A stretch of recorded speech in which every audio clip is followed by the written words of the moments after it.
Hi everyone, welcome back to our channel. In today's video, I'm going to show you how to change the language on your iPhone from Arabic to English. It's a simple process and I'll guide you through each step. Let's get started. First, unlock your iPhone and go to the home screen. Next, find or tap on the settings icon, which looks like a gear. In the settings menu, scroll down until you see which means general, which is like a gear icon. Tap on it. Now scroll down until you find language and region. In the language and region settings, tap on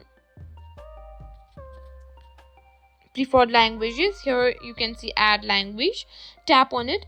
Here, if you have Arabic, simply search for English. You can find English UK, English Australia, English India, and English normal.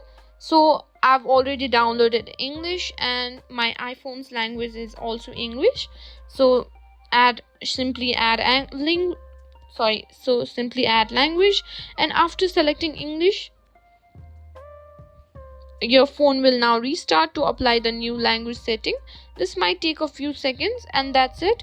Your phone is now set to English. If you found this video helpful, please give it a thumbs up and subscribe to our channel for more tech tips and tutorials. Thanks for watching, and I'll see you in the next video.